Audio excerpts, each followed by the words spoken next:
Estimadas audiencias de Cuatro Vientos, estamos llegando a la cuarta y última transmisión que hacemos en nuestra plataforma 4B TV. Muchísimas gracias por estar de nueva cuenta con nosotros cuando son las 12 del día con 15 minutos tiempo de Baja California. Le damos la más cordial de las bienvenidas a un estimadísimo amigo que también pues, es colaborador de Cuatro Vientos, constante. La verdad es que cada 15 días estamos esperando que se conecte hasta la ciudad, nos podamos conectar con él hasta la ciudad de Tijuana, Baja California, donde él reside. Víctor Alejandro Espinosa, pues usted sabe, un académico del Colegio de la Frontera Norte aquí en Tijuana, el COLED. Le damos la más cordial de las bienvenidas, Víctor. Muchas gracias por estar con nosotros. Sabemos que estás haciendo un sacrificio con nosotros. Te agradecemos mucho. Sí, Víctor, muchas gracias, doctor en sociología. Y bueno, es un politólogo. Víctor es un estudioso de los temas electorales, es una autoridad de los procesos electorales y conocedor, así como la palma de la mano, de lo que ha sido todos los procesos electorales en Baja California. Y no hay mayor recomendación en cuanto al estudio de lo que fueron los gobiernos panistas, la transición, la alternancia, que toda la obra que ha documentado Víctor Alejandro Espinosa al respecto. Y estamos de frente a otro proceso electoral, Víctor, pero me gustaría que empezáramos, si te parece, por lo que arrojó el resultado ya de las elecciones en Estados Unidos. Ya hay nuevo presidente y está despertando una serie de expectativas, en algunos casos me parecen que exageradas, como si hubiese llegado un cambio radical al gobierno de Estados Unidos, pero es que también comparado con lo que hizo y fue el gobierno de Donald Trump, la ley del contraste, pues lo iba a favorecer, favorecería casi a cualquiera. Víctor, ¿qué esperas tú? ¿Qué expectativas crees que objetivamente podemos tener del nuevo gobierno de Estados Unidos en la relación con México? Bienvenido. No, muchas gracias por la presentación. Gusto en saludarlos, Luis y Olga. Efectivamente, es una coyuntura muy, muy importante, no solo para Estados Unidos, sino para la relación con México. Es nuestro principal socio y tenemos la frontera más grande del mundo con Estados Unidos, de manera que siempre lo que acontece allá pues repercute en el lado mexicano. No tanto lo que acontece aquí repercute de la misma manera, porque es una relación asimétrica, ¿no? Es decir, no es una relación de iguales a iguales. Estados Unidos pues es la potencia occidental. Nosotros tenemos mucho más problemas estructurales, digamos, ¿no? De la economía, de la sociedad, etcétera. Pero lo que no podemos, lo que al parecer es una enseñanza de este proceso de sucesión presidencial en Estados Unidos es que, pues, la democracia ideal no existe, es decir, esta democracia que por muchos años se nos ha querido vender como el ejemplo de funcionamiento, pues hizo aguas y llegó en medio de una crisis la sucesión. O sea, lo que vimos el 6 de enero con la toma del Capitolio, pues es la culminación de un proceso que ya se venía dando y viendo, ¿no? Y que culmina de una manera, pues, muy simbólica, ¿no? Con la toma de grupos radicales pro-Trump, en el Capitolio, el espacio sagrado de la democracia norteamericana, ¿no? Y la sede del Poder Legislativo. Víctor, hay quien dice que esos actos de la toma del Capitolio fueron equivalentes a la intentona de un golpe de Estado. ¿Tú lo elevarías? Sí, no, yo creo que no eran las condiciones, no son las condiciones, no era un ejército sublevado, no tenía el apoyo como para hablar de un golpe de Estado, ¿no? Yo creo que era un cuestionamiento fuerte, era no reconocer los resultados a un sistema electoral en crisis. Así es. Hay que decirlo, yo creo que una de las dimensiones de ese sistema político y de esa democracia enferma es su sistema electoral. Este método de designación presidencial indirecto, que no gana el que tiene más votos populares, sino el que tiene más asientos en el colegio electoral, pues yo creo que ya es obsoleto, ¿no? Y lo vimos en 2016, o sea, si hubiera tenido otro sistema de votación y de valor el voto popular en 2016, pues hubiera ganado Hillary Clinton, que obtuvo más votos que Donald Trump. Entonces, en virtud de ese sistema electoral, en donde lo absurdo es que quien gana un estado se lleva todos los asientos de ese estado, así sea la diferencia de un voto, pues hace que se concentre la lucha en determinados estados, como vimos, ¿no? Y se pelee palmo a palmo cada voto, porque ganar, insisto, el estado puede ser determinante. Por ejemplo, California tiene más de 50 asientos en el colegio electoral. De manera, pues, que es un sistema que data de 1787, o sea, que no se ha revisado y que desde mi punto de vista está en cuestión, ¿no? Es cuestionable y bueno, se mostró, insisto, con esto que, como tú dices, algunos han querido ver como un golpe, como un golpe de Estado. Una intentona de golpe de Estado que también a mí me parece una verdadera exageración. Sí, es una exageración. Yo creo que eran huestes de Donald Trump que no tenían ninguna posibilidad en la toma del Capitolio, de nada. Era una protesta muy estridente y bueno, es además paradójicamente esta muestra de los seguidores de Trump que le puede costar la sucesión, que le puede costar no ser candidato en 2024, porque la Constitución norteamericana permite que alguien que haya sido presidente, pero no haya sido reelecto, pueda volver a ser candidato, que era el caso de Donald Trump. Que ya anunció su intención, ¿no? La intención esa, incluso la intención de crear otro partido, si no lo... Claro, pero si procede el impeachment, no va a poderlo ser. Ahora, evidentemente, esta situación del Capitolio, independientemente de que proceda o no el juicio político, le va a costar mucho también aunque no procediera el juicio político, porque justamente hay republicanos que no están de acuerdo ya con estos métodos más violentos. Y por eso él habla, yo creo que se está adelantando de formar un partido nuevo, ¿no? Claro. Con esta parte más radical, y porque muchos republicanos al final, empezando por el vicepresidente Mike Pence, pues le dieron la espalda, porque era también comprar un boleto que les podría costar a muchos de ellos sus cargos políticos o su carrera política más bien. De manera pues que esa democracia hizo aguas por todos lados y se descoció. No la pueden seguir vendiendo como el ideal, ¿no? Víctor, ¿no crees que, y con esto quiero, para retomar el tema electoral, quiero comentar ahorita algunas cosas que tú estás diciendo que me hacen una reflexión respecto a que cómo finalmente en este año en particular, el año pasado, la pandemia y el proceso electoral de los Estados Unidos nos están demostrando dos grandes problemas fundamentales que tienen actualmente en los Estados Unidos. La pandemia descubrió la enorme pobreza que existe ya en la nación, las enormes desigualdades que existen.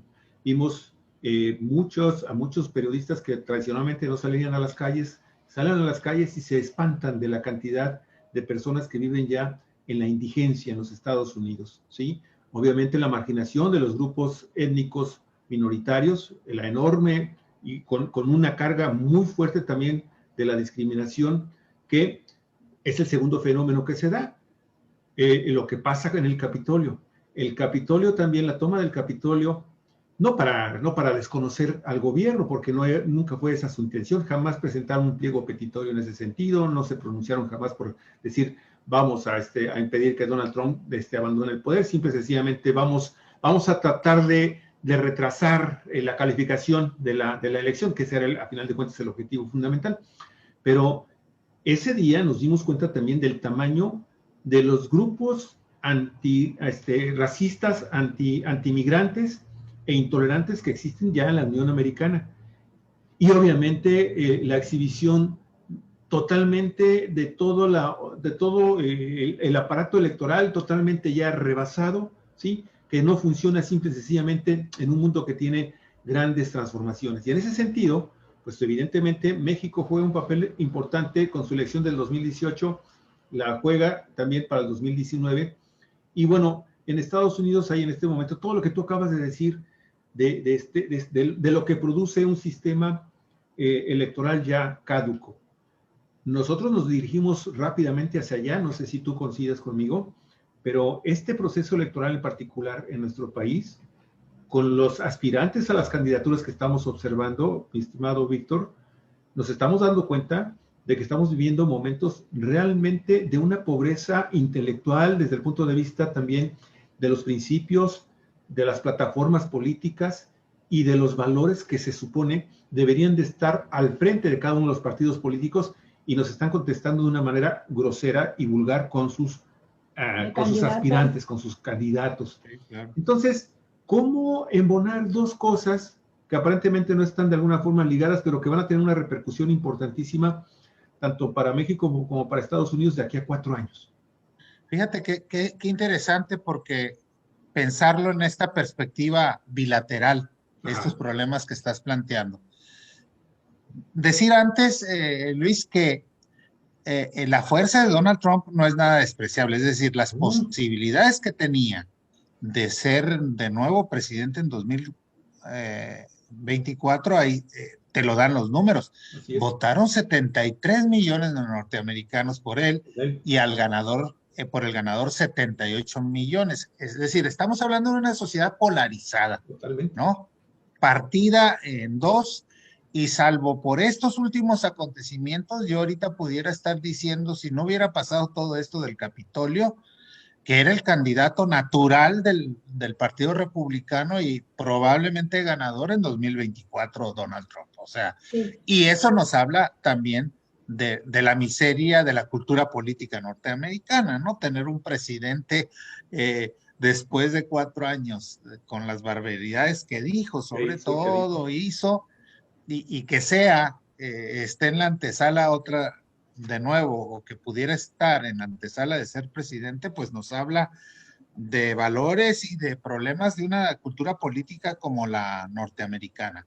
Pero al calor de esto, muy curiosamente en México, la oposición, la que sea, ¿no? Esta oposición, como se le quiera calificar, pero lo que podemos llamar oposición, es decir, quien se opone al gobierno de López Obrador, le apostó todo a Joe Biden. Es increíble, ni en la sociedad norteamericana se le vio a Joe Biden como el salvador del mundo, ¿no? Como lo vimos. Exactamente. La oposición mexicana compró esa idea, ¿no?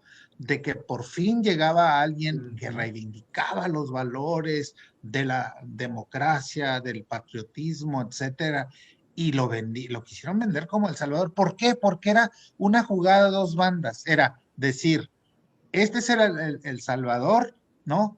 Es contrario a Donald Trump, y Donald Trump es igual que Andrés Manuel, ¿no? Así es. Entonces, claro. Hicieron lo mismo que venían haciendo con el caso de Venezuela. Antes comparaban a López Obrador con Maduro, más antes con Chávez, luego con Maduro, y ahora les funcionaba más por el momento político, pues compararlo con Donald Trump. Eran los populistas, ¿no? Es decir, se entienden tanto y son tan amigos porque en el fondo son iguales, era la narrativa, ¿no? Sin entender qué hay atrás del término populismo, etcétera, era la comparación. Y entonces, si son buenos amigos, pues es alguien, López Obrador, que se opone a Biden, por eso no lo reconoció a tiempo, por eso publicó el expediente de Cienfuegos, por eso fue a Washington, porque en el fondo es lo mismo que Donald Trump. Y entonces, como le hizo esos desprecios a Joe Biden, Biden se va a vengar y nos va a ir como en feria los próximos 4 años. Esa es la narrativa, facilona, sencilla. Pero pues yo creo que la realidad se encarga de desmentir. Ya se reunió, en el momento en que se reúne con Joe Biden de manera virtual, primero con Trudeau, el primer ministro de Canadá, y al otro día con Andrés Manuel, esta narrativa se viene abajo, ¿no? Porque lo que esperaba la oposición mexicana es que una declaración fortísima de Joe Biden contra el gobierno de López Obrador. Pero lo que yo siempre he subrayado, mira, Estados Unidos tiene intereses, no tiene amigos, y va a hacer lo que le sirva a sus intereses, y si eso es acercarse a los dos gobiernos con los cuales tiene firmado un tratado de libre comercio, lo va a hacer, independientemente de otras cosas, de lo que se haya molestado, porque yo creo que a Joe Biden ni le quitaba el sueño que algún gobierno no lo haya felicitado todavía antes de terminar el proceso. Pero bueno, la narrativa de aquí, esa fue de una oposición, y con eso podemos pasar a esta pregunta que hacía Luis. Pues una oposición, una clase política muy empobrecida ideológica y políticamente, que es capaz de pasar sobre cualquier principio, ¿no? Con tal de tratar de ganar una elección, una posición, etcétera. Pero yo también lo he dicho alguna vez, digamos, tenemos la clase política que nos merecemos, o sea, estos personajes no surgen de generación espontánea, son parte de una sociedad con una ciudadanía de muy baja intensidad, ¿no? Muy cuestionable en términos de conocimiento, de participación, etcétera, y entonces una ciudadanía de tan baja intensidad va a producir estos personajes, ¿no? Que estamos viendo. O sea, uno se pregunta, por ejemplo, cómo es posible que a estas alturas se esté discutiendo candidatos que provienen, que son artistas, que son deportistas, que no tengo nada en contra de ellos, pero uno se pregunta, ¿qué no habrá otro tipo de candidatos, al menos con una mínima formulación y alguna idea de lo que va a significar si gana un cargo, ¿no? Uno se pregunta, yo veía un video de Paquita la del Barrio, por ejemplo, que a mí me cae muy bien y me río mucho con sus canciones, ¿no? Pero digo, en un ejercicio de honestidad diciendo, pues yo no sé ni por qué estoy aquí. No sé por qué estoy aquí. A mí seguramente alguien me dirá de qué va esta cosa, ¿no? Oye, Víctor, pero hay voces en Baja California, e incluso de los medios de comunicación importantes en Baja California, que justifican el hecho de que se presentan estos aspirantes a candidatos por parte de los partidos de oposición en la circunstancia de que los ciudadanos estamos cansados de que siempre se repitan los mismos candidatos, ¿sí? Que se estén generando impresentables. Así es. Y entonces, pues los ciudadanos han pedido hasta el cansancio, pues gente nueva, caras nuevas. Y entonces, bueno, si esas son las caras nuevas que nos están mostrando y que se les acusa de que no tienen experiencia, de que no saben nada de cuestiones de administración pública, que no prestan servicio social, que no saben administrar el dinero público, bueno, pues es que hay que darle la oportunidad finalmente para que se presenten y para que finalmente, bueno, demuestren ya en la función pública, pues si son aptos o no son aptos, pero pues de momento es posible votar por ellos, ¿sí? Porque al final de cuentas siempre habrá alguien que los asesore y les diga cómo hacer las cosas. ¿Cómo ves, Víctor? Eso dicen, Víctor, pero bueno, tiene que salir gente de la farándula, tienen que recurrir a los famosos como anzuelos para atraer votos que no tienen en sus propios partidos, en sus bases militantes, entre alguien del electorado, entre la ciudadanía, algo mejor que presentar, porque de todos modos los mismos de siempre van a aparecer. Te mandan a una Lupita Jones como candidata a gobernadora, sabiendo que no va a ganar, pero como una especie de, valga la expresión, del caballo percherón que jale la carreta donde van subidos todos los que van por las pluris, los que van a ser los de siempre, los de siempre, ¿no? Los que van buscando eso. Y ya lo dijo Calderón, no sé qué te pareció su frase, pero ahora que anunciaron hace 2, 3 días la constitución de la coalición electoral, en esta coalición electoral del PRI, PAN, PRD, va por México, y que todo indica que ya a Felipe Calderón le dieron una patada en el trasero porque salió muy enojado a reclamar la manera en que negociaron la coalición y les dice que ante la grave situación de México, el PRI, PAN y PRD y más partidos de oposición deben rebasar sus mezquindades y candidaturas que responden a complicidades recíprocas. Entonces, bueno, en el fondo quiere decir, ¿verdad?, el buen lector lo entiende, que las verdaderas candidaturas a las que pueden aspirar, dentro de lo perdido, lo que aparezca, pues ya se lo repartieron entre ellos. Y lo demás son figuras que van a estar utilizando, pues para que sean el anzuelo o el gusanito, como el pescado que se cuelga un gusanito falso para atraer al pez que va a devorar. Bueno, pues así nos mandan a Lupita Jones y a Kiko, el de la Chusma, y todos los que están postulando. Luchadores, deportistas. ¿Qué opinas de esta, de esta doble moral, ¿no? De esta doble cara? Es tan patética la situación de la oposición por tratar de ganar algo que ya anda Ricardo Anaya en campaña. O sea, a la presidencia. Cuando sucede eso, dices, bueno, que esa será la candidatura de la oposición en 2024. Realmente no han aprendido nada. Yo creo que tenemos partidos políticos, digamos, con muy poca perspectiva de un proyecto político de nación, ¿no?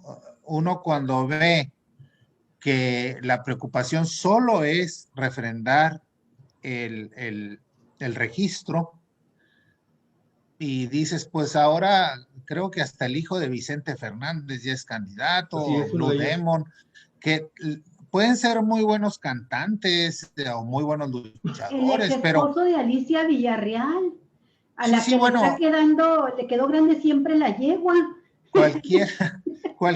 Cualquiera que piensen que les va a ayudar a refrendar el 3% que requieren, lo van a adoptar. Y esto pues nos habla de partidos políticos pues muy mediocres, ¿no? En términos generales, sin un proyecto, pues porque si hubiera proyecto político, pues tendrían que pensar en candidatos que conozcan el proyecto, que lo defiendan y que lo impulsen.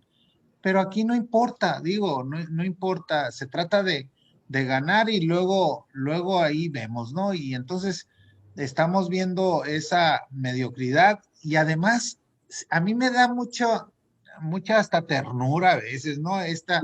Este discursito que ya se lo aprendieron. Yo no soy político, soy ciudadano, ¿no? Uh-huh. Eso hasta se lo escuchaba al virtual candidato de Movimiento Ciudadano a la gubernatura en Baja California, Mungaray, pues que lo que ofrece es ser un ciudadano, ¿no? Una perspectiva ciudadana, no política. Entonces uno dice, a ver, o ellos creen que los políticos no son ciudadanos, primer error, ¿no? O que ya ser ciudadano y presentarte con ciudadano, pues te da garantías de honestidad, porque a renglón seguido pone que su valor es la decencia.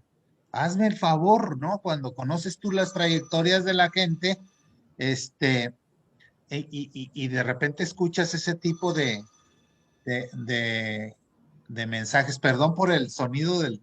no te preocupes, no hay problema. Ok. Entonces...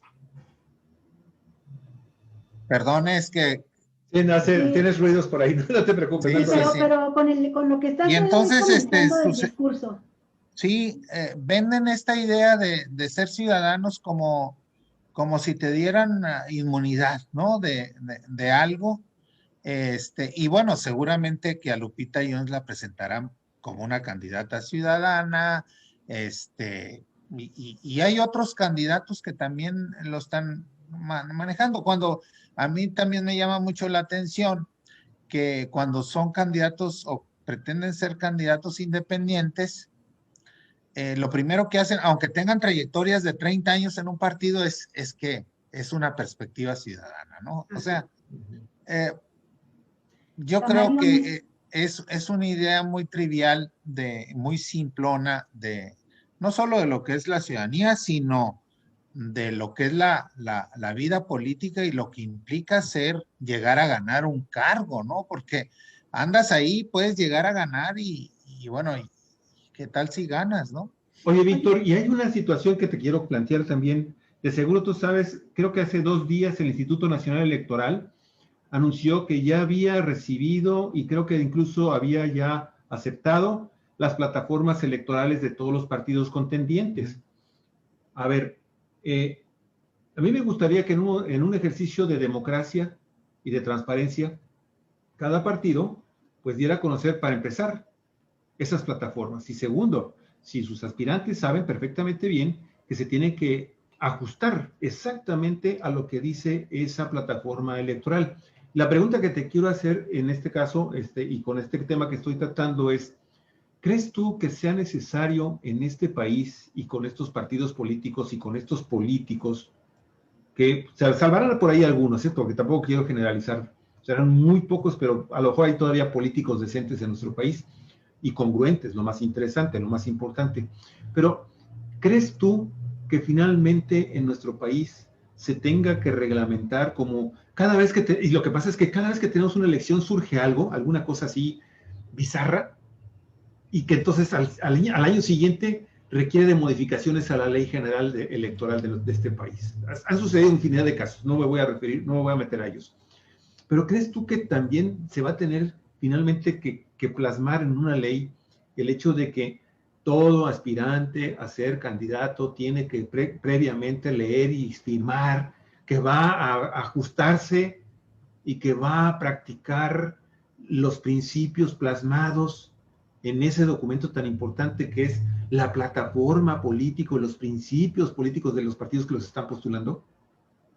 Yo no creo que tengamos que llegar a eso, ¿no? Porque el castigo debería de provenir de los ciudadanos, ¿no? De que un personaje de estos llegue al gobierno y no cumpla.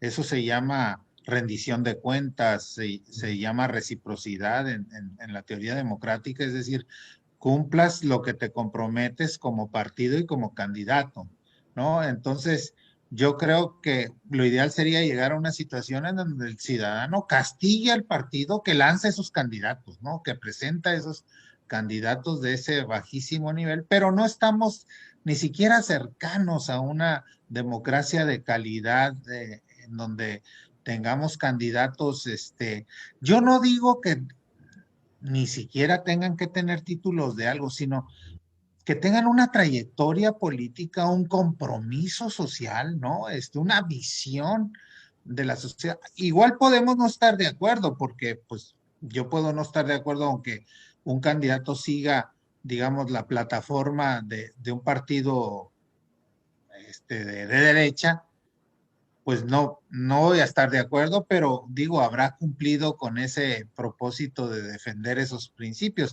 El problema acá, Luis, es que ya no sabemos qué principios defienden los partidos. Es decir, a ver, si me permites, Víctor, sí. Mira, hace un momento, porque no quiero que se me pase este momento. Tú mencionabas de lo adelantado que anda Ricardo Anaya haciendo ya candidato para la presidencia 2024. Pero esto me hace pensar también en que muchos de los políticos como Ricardo Anaya tienen prisa de blindarse. O sea, que están haciendo campaña política electoral, él adelantado de más de 3 años, porque muchos de ellos están señalados ya en investigaciones. Ricardo Anaya está mencionado en la denuncia en la Fiscalía General de la República de Emilio Lozoya Austin dentro del caso Odebrecht, y está señalado como el líder panista que recibió sobornos para aprobar la reforma energética. Entonces, él sabe, como lo sabemos todos, pues que hay una investigación abierta en ese sentido y que pues hay una investigación que se le da seguimiento al dinero, que es el dato más importante que arrojó Emilio Lozoya en su declaración, y que hasta donde hemos conocido sí han encontrado rastros de dinero que lleva a legisladores, ex legisladores panistas, algunos de ellos actuales gobernantes del Partido de Acción Nacional. Pero pienso pues entonces que esas prisas por hacer campaña lleva esa intención del blindaje político, decir es una persecución política la que me quieren hacer. Por otra parte, creo que sí hay una plataforma, la real. Ahí nos decía una amiga en esto de los partidos, como una doble contabilidad que llevan a cabo las empresas que van a defraudar al fisco. Llevan un libro de contabilidad que es el que presentan al SAT y otro que es el real. Aquí llevan un discurso y una plataforma que es la que registran, ¿verdad? Y con la que hacen campaña, y otra es la plataforma real que tratan de llevar a cabo.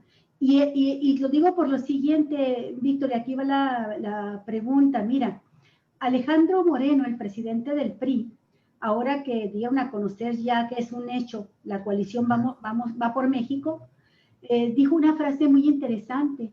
Dijo que los partidos de la coalición dejaron atrás los falsos dilemas ideológicos, ¿sí? Y que por eso se da esta posibilidad de la alianza PAN, PRI, PRD. En los hechos, esos dilemas ideológicos ya no existían. Los dejaron atrás desde que firmaron el Pacto por México.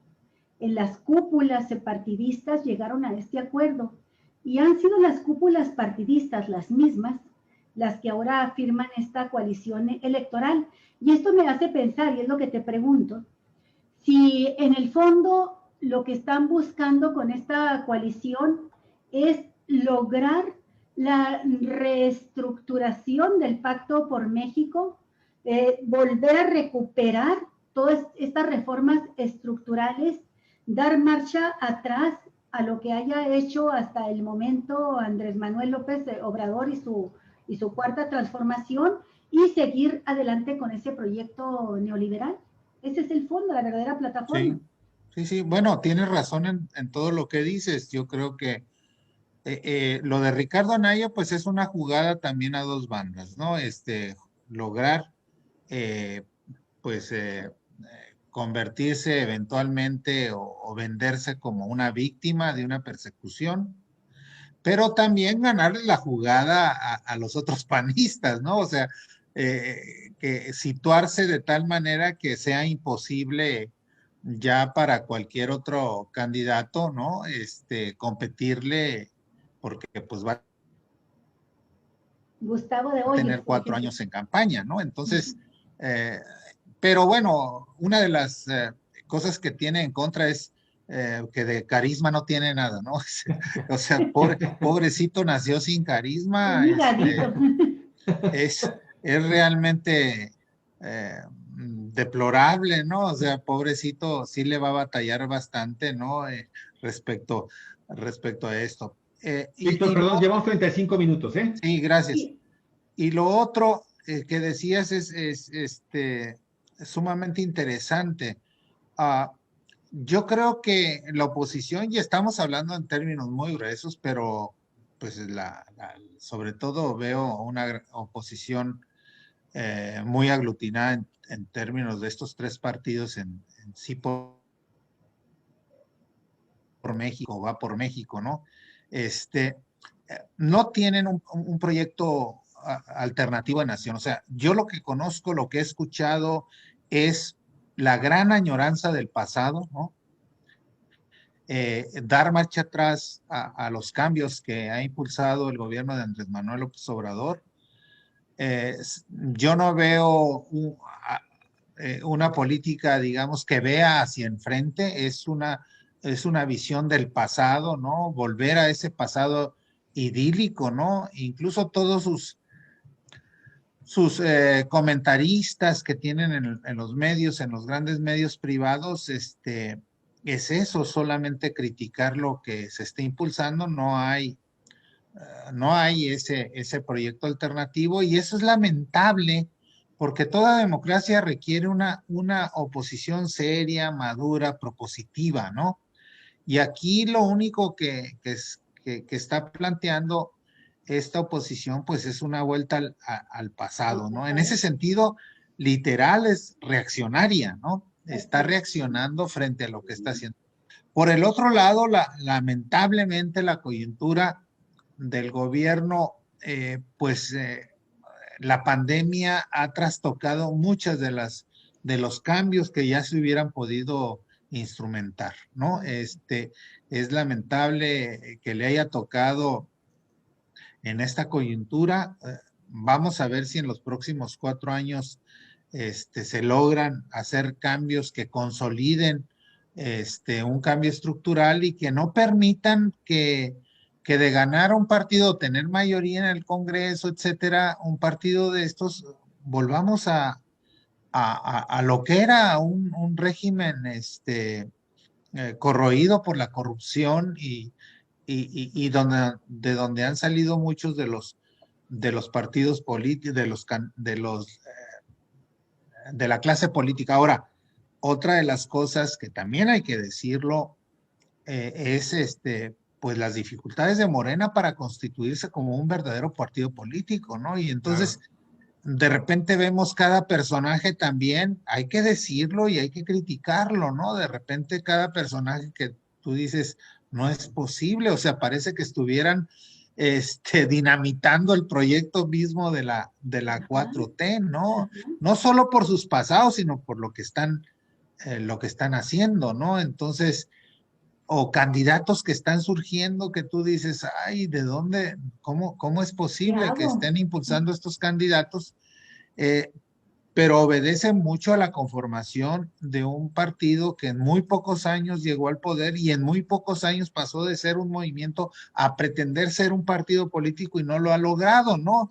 Entonces, como movimiento, pues aglutinó a todos los que pudo, ¿no? Se subieron al barco muchos y ahora pues estamos viendo las repercusiones. Digo, el caso de Lili Telles yo creo que ejemplifica muy bien esto que estoy diciendo, ¿no? O sea, ¿cómo es posible que haya llegado al Senado un personaje de estos con esa mentalidad y esas posiciones del siglo XIV? O sea, una cosa totalmente fuera de lugar y que llegó apoyada por Morena y luego pues obviamente renunció, o otros personajes que podemos enumerar, ¿no? Entonces, pues sí, se juntan estas dos situaciones, una oposición muy mediocre, digamos, sin un proyecto y un problema de consolidación del partido en el poder y del proyecto por una coyuntura como lo es.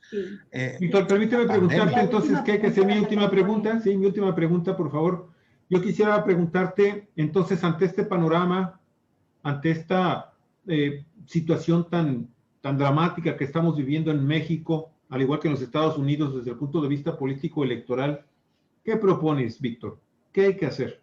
Sí, y en tu respuesta, Víctor, me gustaría mucho, yo también es la última pregunta que te hago, la última petición, un repaso, aunque sea rápido, a los que ya asomaron la cabeza, a las que ya asomaron la cabeza, al menos los que van por la gubernatura en Baja California. Sí, pues la segunda pregunta es más fácil porque la otra que hacer es muy complicado, ¿no? Pues hasta el momento hay 7 candidatos. Bueno, estamos viendo si hay todavía, pueden ser 8 por la candidatura de Lorenzo. ¿El independiente? Sí, el independiente, Lorenzo López Lima o algo así, ¿no? Sí, López Lima, sí. Que todavía tiene oportunidad de ser el 8º pasajero, digamos, ¿no? Pero pues ya los hemos estado refiriendo, ¿no? Parece ser que juntos haremos historia. Morena, PT, Verde van con Marina del Pilar, ¿no?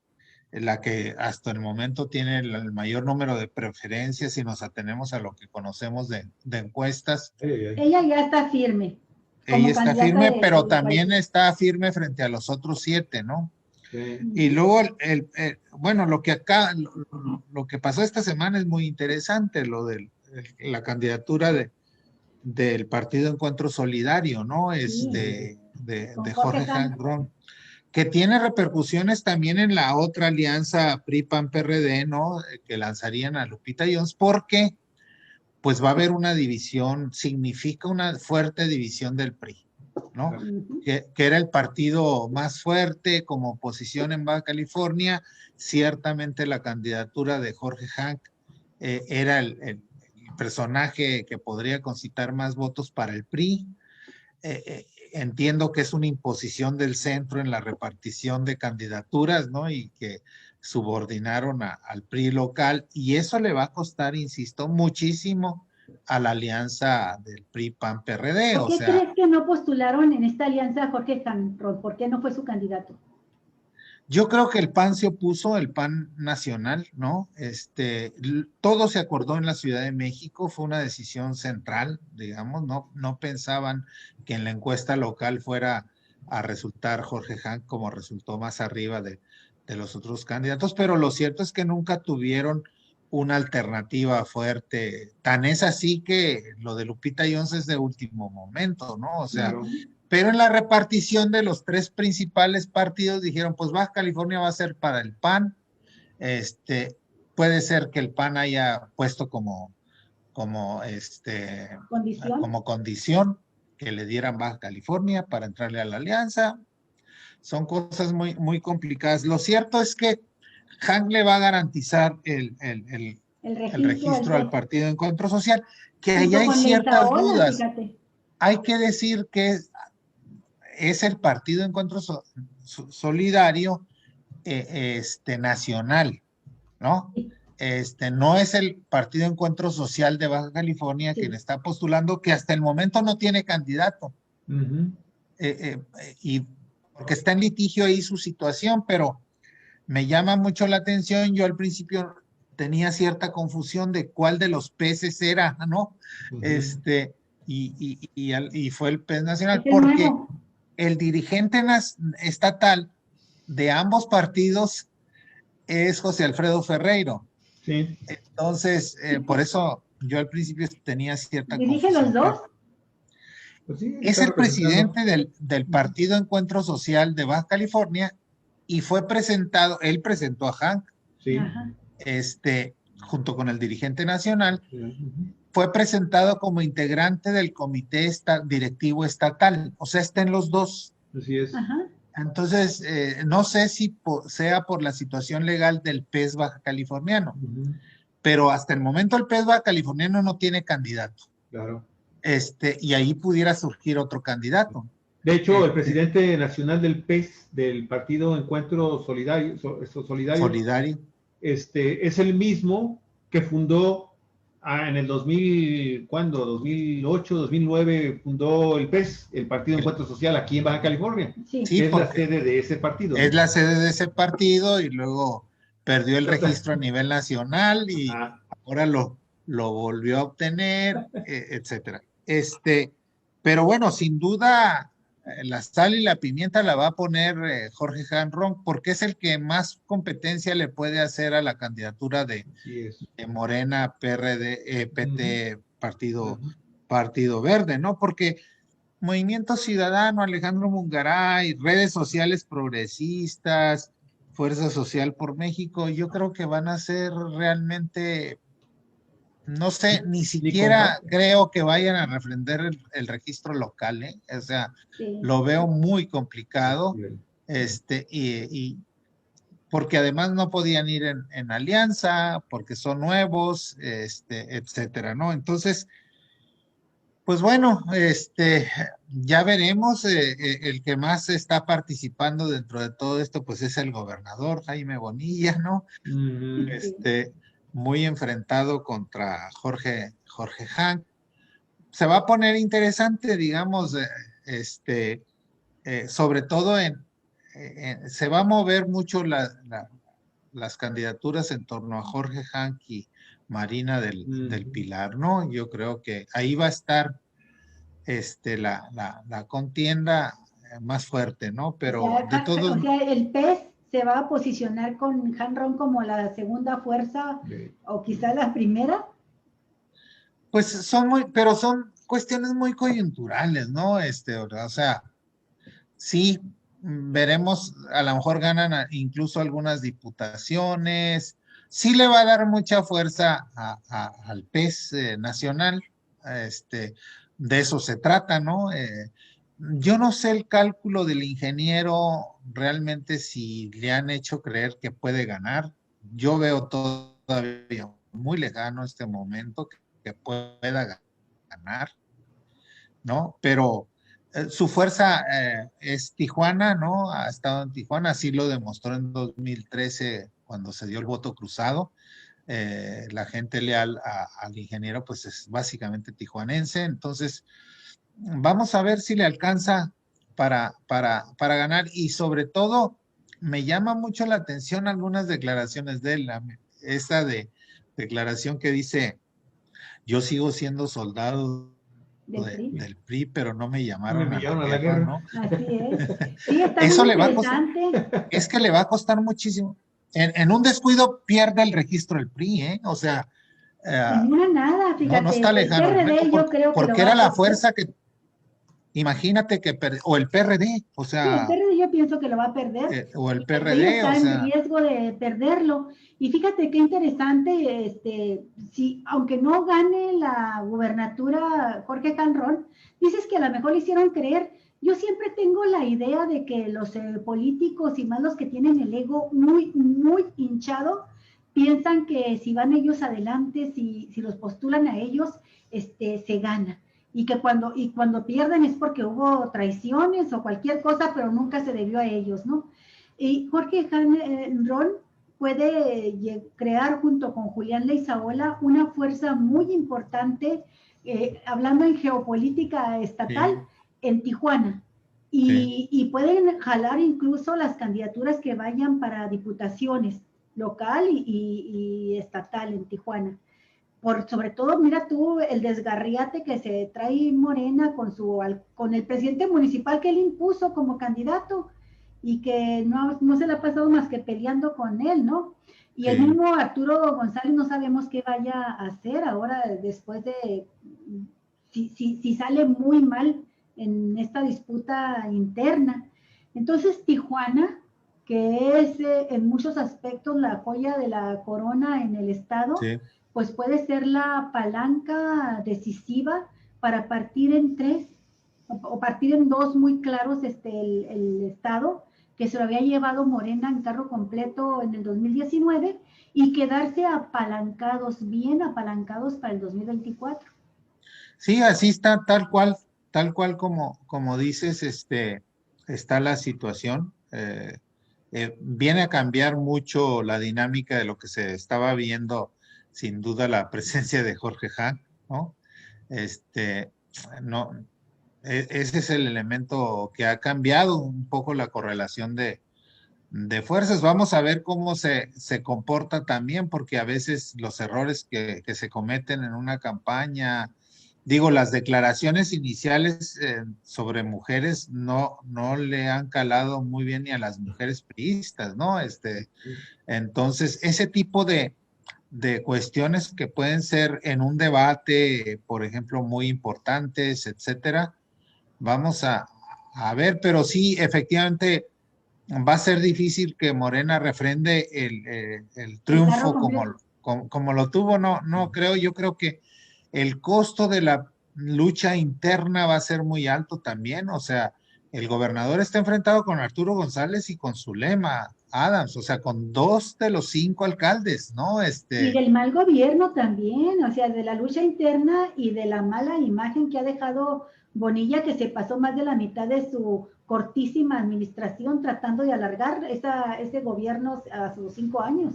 Sí, eso va a salir en la campaña, sin duda, ¿no?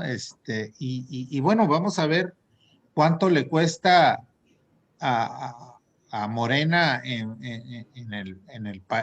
Baja California, ¿no? Yo creo que como partido político, y esto tiene que ver con la pregunta que me hacía Luis, que no tengo una respuesta contundente de qué hacer, pero a mí me parece que Andrés Manuel soltó muy rápido al partido, ¿no? Yo creo que fue muy rápido su deslinde. Era pues el elemento fundamental que le daba cohesión a Morena, y él llegó a la presidencia y pintó raya, no ha querido, y lo reitera. Yo no sé si esto, yo creo que no le ha sido útil a Morena, porque además se desataron los demonios al interior, ¿no? O sea, sabemos que hay luchas muy fuertes, lo estamos viendo con las candidaturas. Lo de Guerrero es una guerra tremenda, ¿no? No se ha definido ahí, hay litigios que le pueden costar a Félix Salgado Macedonio la candidatura, ¿no? Y entonces creo que un partido que era un movimiento en torno a la figura de López Obrador, creo que se salió un poco antes, debió de haberse consolidado, o a lo mejor haber pasado este umbral de las elecciones intermedias, pero bueno, fue una... Pero al final de cuentas, Víctor, demuestra también el tipo de política electoral y de política personal que tenemos en este país. No puede surgir un partido en torno a una sola figura política. Ese es el gran problema de nuestra nación. O sea, cuando yo te preguntaba precisamente de cuál podría ser algunas sugerencias que pudiéramos hacer, de qué podemos empezar a hacer en este país para evitar que un hombre se convierta en el todo para un partido político, y que después todos los demás lleguen, todos los que se juntaron de todas las corrientes políticas, de todos los partidos, en torno a ese candidato y ese partido, pues ahora están haciendo de Morena lo que estamos viendo día con día. Pero yo creo que tenemos que luchar por también nosotros transformarnos y buscar de alguna forma algo que nos permita tener finalmente pues alternativas para que estas cosas no se repitan, ¿no? Yo creo que tenemos que cambiar de forma de gobierno. Yo creo que el presidencialismo está caduco, que tenemos que pasar a otras formas de organización del poder político que permitan realmente porque el presidencialismo, pues su nombre lo indica, es centrar la figura del presidente en el sistema político. Aquí y en todos lados que hay presidencialismo, ¿no? Por eso los estragos que puede causar, a pesar de los contrapesos, un Donald Trump, por ejemplo, ¿no? Claro. Porque ese es el presidencialismo, ¿no? Hay de alguna manera una centralidad del poder ejecutivo y se reproduce a todos los niveles. A nivel estatal lo vemos con los gobernadores y a nivel municipal lo vemos con los presidentes. O sea, puede haber cabildos, puede haber congresos, pero no impiden, digamos, que todo gire en torno al presidente, ¿no? Es decir, por eso además nuestra cultura política tan presidencialista, que así como decimos que es culpable de todo, también decimos que nos puede salvar de cualquier cosa, ¿no? Es lo que te digo. No, 100 años es después decir, estamos hablando otra vez de caudillismos. No, pues es que es un sistema, pero no es un problema ni de López Obrador, ni de Peña Nieto, sino de la forma en cómo está organizado el poder político, que es un sistema presidencialista. Y la paradoja, que si estuviera ejerciendo ese presidencialismo como antaño, pues estaría dirigiendo el partido, sería el que dirigiera su partido, ¿no? Claro, sí. Claro, pero todos los políticos que llegan por elecciones deben de tener un partido, ¿no? Creo yo, o sea, o tienen un partido, salvo que sean candidatos independientes. Pero la paradoja es de que entonces, si no se hace cargo del partido, entonces decimos que es quién sabe qué, que no pone orden entonces en el partido que creó. Es un problema duro. Es un problema estructural, es un problema de forma de gobierno presidencialista, que tenemos que pasar a un semipresidencialismo y en una de esas un parlamentarismo que permita que quien gane el Congreso designe al jefe de gobierno o que haya un poder bicéfalo, es decir, que haya un jefe de Estado y un jefe de gobierno.